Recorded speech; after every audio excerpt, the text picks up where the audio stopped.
Okie doke. So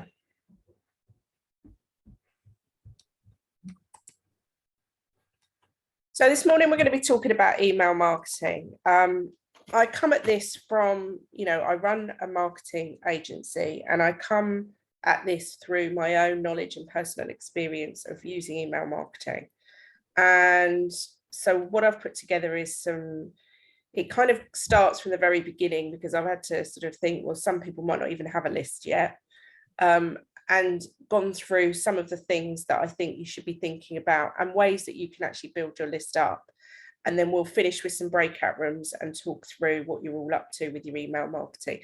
Because I always think sharing ideas with each other is so important. So I'm going to collapse down your faces. And if you get any questions, just drop them in the chat box. Is everybody on mute? Let me just make sure you're all on mute.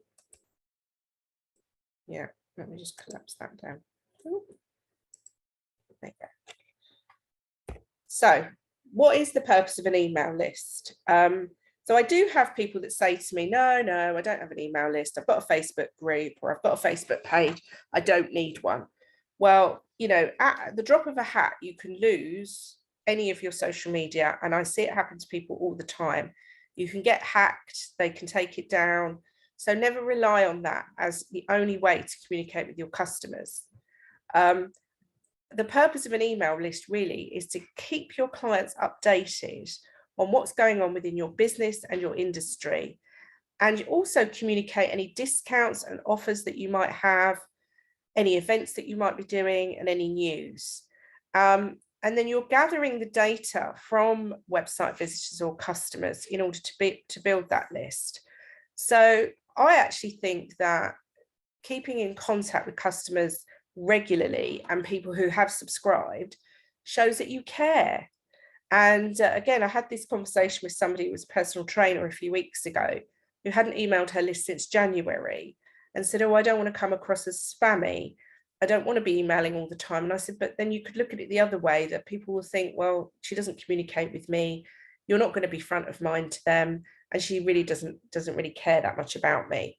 So I think the purpose of an email list really is to consolidate that relationship you have with your clients and prospective clients.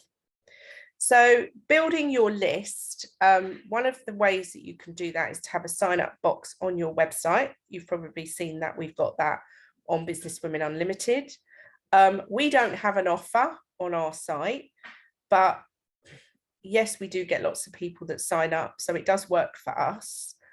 But I guess it's because it's more about events. What I would recommend you do is probably depends on your business again, but have an offer, or maybe a free PDF with some really useful information, not some of these things I think, oh my goodness, these are terrible. Or maybe a small ebook.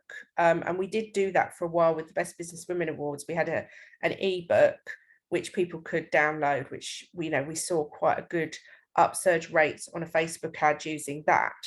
So you could try that. You could also try doing a webinar or a mini course. That's often a really good way of building an email list. Host an online conference. So the thing that Belinda's doing will definitely build her email list. You can look at how you can build your list through social media. So one of the questions when people join your Facebook group could be their email details. And I have a few clients that we do that for them, or set that up for them, and that works quite well.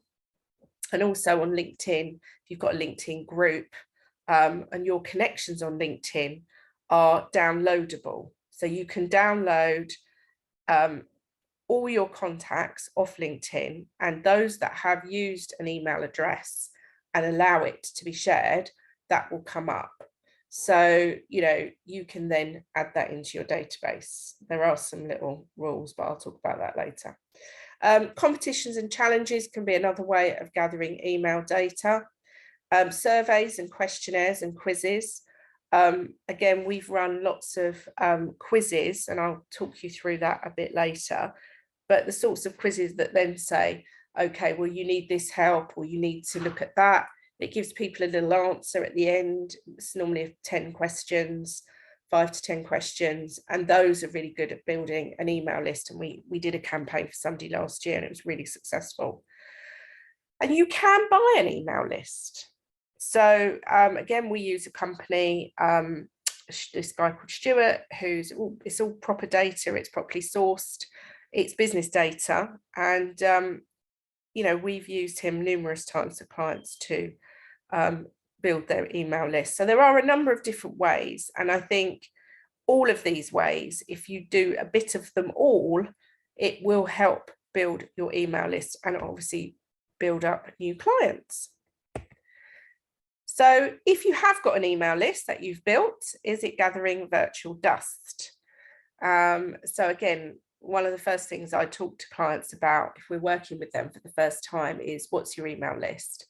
And often they'll say, oh, well, yeah, we haven't really got one, or we've got a list, but it's not been segmented properly, or we haven't emailed for ages. So if you have got an email list, then you are sitting on potential new clients. So you need to start using it. And at the end of the day, it's another job, but it will generate income into your business without a doubt. So I think you need to decide how often you're going to email people. And I would suggest, with some email marketers suggest you do loads of emails every week. I don't think that is advisable. You know, with Mums Unlimited or Businesswomen UnLtd, as we now know, the emails go out every Monday. And we set that expectation when people sign up to our list. And they then get an email that says, you will get an email once a week on a Monday, giving you the details of our events. So I think setting expectation, and people know when they're going to get emails from you. So monthly for a lot of businesses is doable, bi-weekly. It depends on what you do. It depends on what your offering is, but you should be doing this at least once a month. I think the other thing people get confused about is you really want to provide value. You want to be giving them value. You don't want to be sending emails with, you know, sometimes I read emails and I think that is pretty pointless what this person is saying in an email. And we've all got limited amount of time to read things. So keep it short. And, you know, if you're trying to invigorate an old list that you haven't emailed for ages, I think you've got to show them how your business might be the solution to any problems that they might be experiencing, and show that you know and understand their challenges that they're facing. So I think if you're trying to revitalize an old list, is do an offer, really sort of come across that, you know, almost like apologize that you haven't emailed for ages, and start saying, you know, I will now be emailing once a month or whatever it is. I think there will be people that will unsubscribe because their life may have changed since they subscribed to your email list. So don't be offended if you get that, and if you get a high number of unsubscribes, because it could just be, as I said, when they subscribed, they needed your service, but they don't need it now. So the thing is to get started and get doing it. So if you then email your list and you don't get any action, or you're constantly emailing and you're not getting any action, you need to sort of look at what the problems are. And interestingly, one of the reasons we changed the name of Mums Unlimited to Businesswomen UnLtd wasn't actually to do with emails, but it was to do with the fact we were seeing high volume traffic from Google to our website, but it wasn't converting to the same rates that I would have thought it should. And that was because we understood the back end of what was going on was that people were searching for women in business events, coming to our site and thinking, oh, well, actually, this is more for mums, not for me. I'm not a mum. So if you kind of get in the back end of your business, and this goes for your emails as well, and try and understand, well, why are people not responding? Why are they not buying? Why are they not clicking? So one of the ways that we've worked with clients is sending a survey to the list. So asking questions, you know, why haven't you joined my program? Why haven't you purchased? Come up with a set of questions and send them. You could send them to a page with a video that handles objections, or you could just like really get under the skin of your subscribers and what it is that's preventing them from buying from you, or from even clicking on your website. Now, it could be you're going into spam for some reason, which is the problem we've been having, with the Businesswomen UnLtd emails, and we're doing various things at the moment behind the scenes to try and sort that out, because we've got a new domain and that causes some issues. But if you haven't got a new domain and they've been sitting on your list for quite some time, then there's obviously a reason why they're not opening. So, you know, again, sometimes just sending an email saying, we know you haven't opened our emails for the last 4 emails. Can you answer a few questions? Or click here to unsubscribe, and that kind of cleans the list off. What I wouldn't do is take people off your list, which is what I had this conversation with someone who'd done exactly that. She just decided, I'm taking everyone off my list who hasn't opened my emails for the last 6 emails that I've sent, and she just removed them all, because once you've taken them off, you can't put them back in yourself. They have to resubscribe. So I'd be very wary about doing that, and I'd put the power in their hands. So some of the reasons why people don't open and read your emails, it might be that your marketing is not hitting the mark with them. So you might need to think about your messaging. You want something to be quite enticing, quite engaging, quite compelling.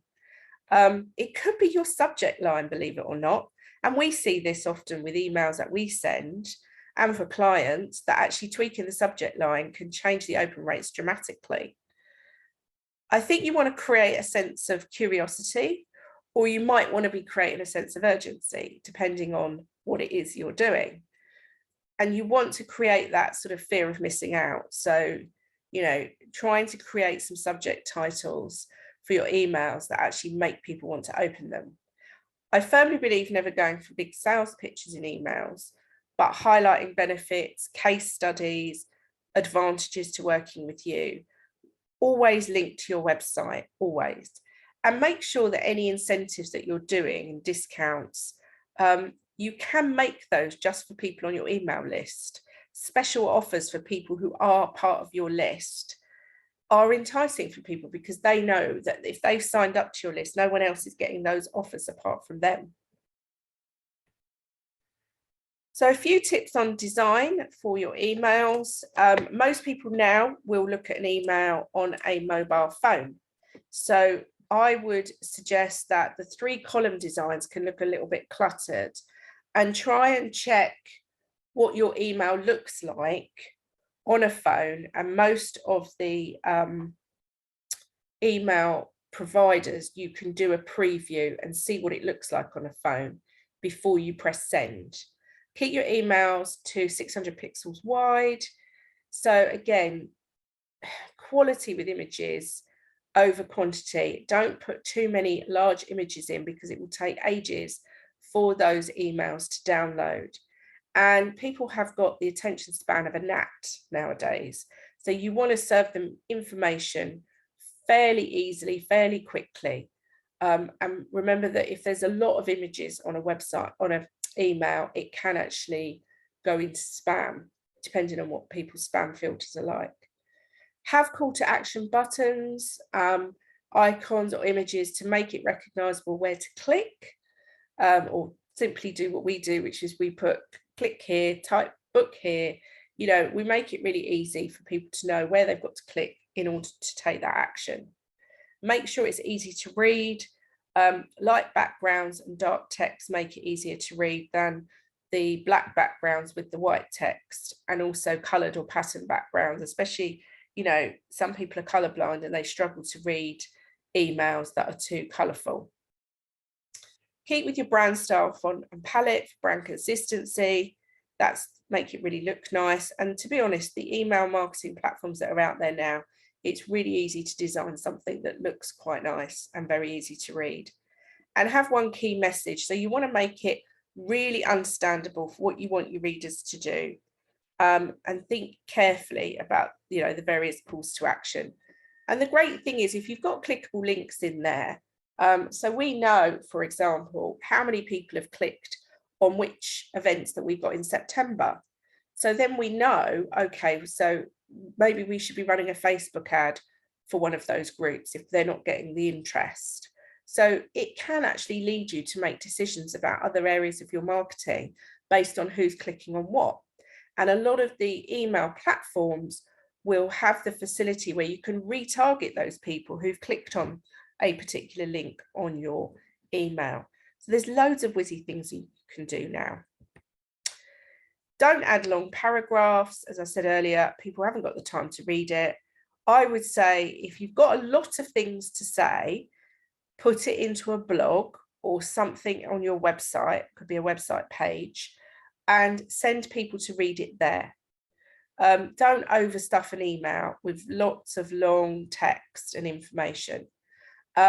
Make sure you put your social media links onto your email. So we have ours at the footer of our email, and people do click and sign up to our social media platforms from that. So I know it works. And with MailChimp, which is the one we use, you can actually send the email out through your social media feeds when you've done it.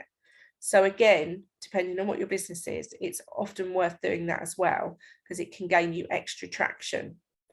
You really want, the overarching aim here is to get people curious and want to click on what you're talking about in your email. So keep the information minimal in the email and put all of the big juicy details onto your website. So once you've sent emails, it's really important to review the stats, check your open rate. Now, your open rate doesn't mean somebody's read it. That just means they opened it. And you can open it for 2 seconds and delete it, and that will show as an open rate. So open rate is not always a good guideline as to who is actually reading. The click-through rates are more of a guide, because if you've got the information further down the pane of your email, don't put the links right at the top. You want to put maybe a little introductory paragraph or something, come further down, and they've got to click on it to read more. Then that's going to give you, as I said earlier, a real guideline as to what people are interested in. And the click-through rates are what you're interested in terms of your stats. And then from that, you can adjust the next email that you send, because you can start to build a picture of what people are interested in. And you might want to move things around. So if you're new to email marketing, or you've not really done a lot of it, and you're going to start getting, doing this regularly, then you can adjust what you're doing over time. So you'll notice the format with the Businesswomen UnLtd emails. We have a block, it has the events in it. We know that works, but we don't put it at the top. We have an introductory paragraph first. We might talk about something else. Then we put the events in, and then at the bottom, we put in events that, or offers that the people who come to our groups are doing. And we find that works really well, that format for us. And I run that similar format for quite a few of my clients as well.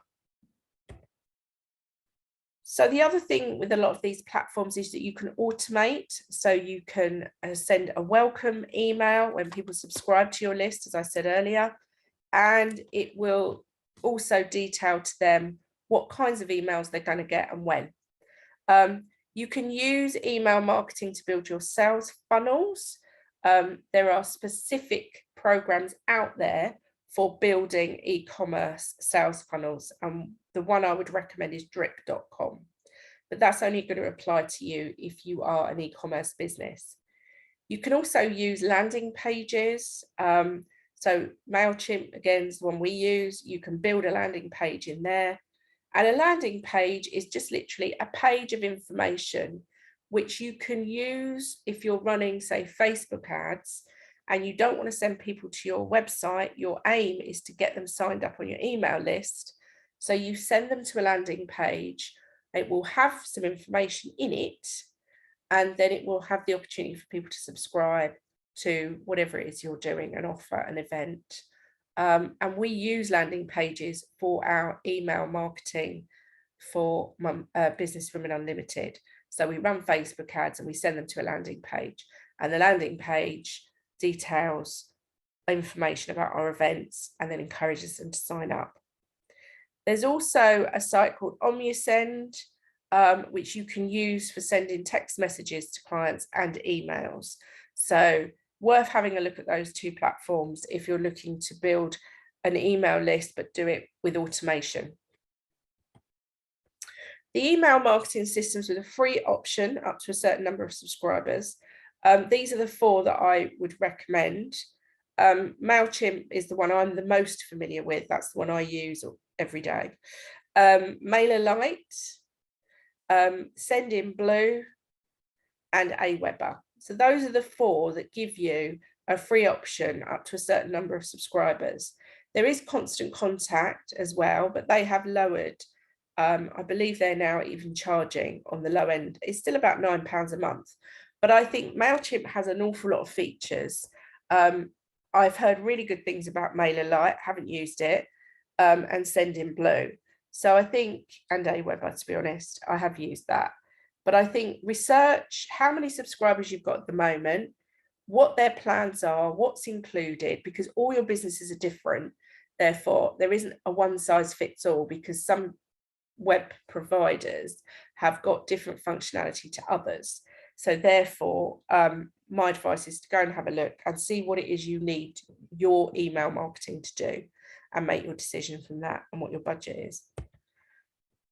So I wanted to give you some other resources on this, because it is a huge topic. I followed Email Marketing Heroes for quite a long time. I'd say, I don't know, it's pre-pandemic days. And I've done some of their courses. They're really good. They've got a podcast. They've got a Facebook group. So I recommend going and having a look at them. This is not an affiliate link, by the way. You know, these are just things that I have used myself. Kylie Lang, she's a quiz funnel strategist, and I did one of her courses a couple of years ago. She's really, really good in terms of putting together, as I mentioned earlier, a quiz funnel. So a quiz funnel is, so we did, I'll give you, it's probably better to give you an example. So we did a quiz funnel around, are you fit? Are you financially fit in your 40s? So this quiz funnel was designed to funnel people in who were in their 40s, who perhaps hadn't got all their financial ducks in a row. So we used a website called Score App to put together the quiz funnel. It took them through a series of 10 questions to get the answers to the questionnaire and a free ebook, How to Be Financially Fit in Your 40s. They had to sign up. And it was really successful. We ran it as a Facebook ad campaign, and also through social media posts. And what it did was it grew the email list, but it grew it to people who were interested in looking into their finances, who hadn't maybe got proper pension provision or were looking at investing. So I think she's really good. And if you are thinking of going down that route, definitely worth looking her up. There's a book called Email Persuasion by Ian Brody, which goes back to 2013, I think, when the book was published. But actually, the information in it is amazing. He's really good. He's seen as a leading authority on email marketing. And I really recommend that book. And you can generally get it on Amazon secondhand, to be honest, for not a lot of money. And there's also a book by Kay Path called Holistic Email Marketing. I really like her style and some of the things that she talks about. And I've kind of amalgamated things in my approach to email marketing with these two people and the stuff they've recommended over the years. The other thing I wanted to mention is about being compliant, because there's a lot of misconceptions and lots of confusion about this. So email marketing compliance is handled by the Information Commissioner's Office. I will send you a copy of this presentation afterwards, so you have got the link to go and have a look. And the ICO have got a whole load of stuff on their website about managing email marketing. So the general rule is you mustn't send marketing emails or text to individuals without specific consent. There's a limited exception for your own previous customers. It's often called the soft opt-in. So you can send marketing emails, always have an unsubscribe link. You can send them to ex-customers, but you must not send email marketing to individuals unless they have specifically consented to email marketing from you, or they're an existing customer who bought or negotiated to buy a product or service from you. So when you collect people's details, it is best to ask them, can I email you? If you can, tick here. They have to tick a box to say that they've agreed for you to email them. If you go and do an event, for example, I see this a lot, you go and do an event and you're raffling off something, or you've got a stand and you're collecting data from people, you have to have a box which specifically gives you and the consent to email them. Don't just assume because they've given you their email address that you can email them. And that's same with networking. You know, people should give you consent.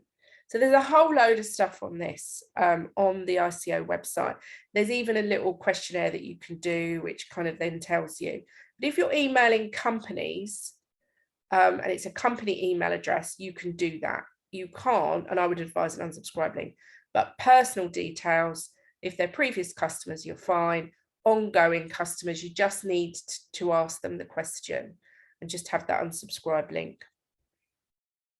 So what I thought we'd talk about in the breakout rooms is, are you currently emailing your list? How often are you checking your open rates? How much business is your list generating for you? And if not, what is stopping you building a list, starting with previous customers? So that's what I thought we'd talk about in the breakout room. Let me just stop sharing there. Have you got any questions? First of all, let me just stop the recording.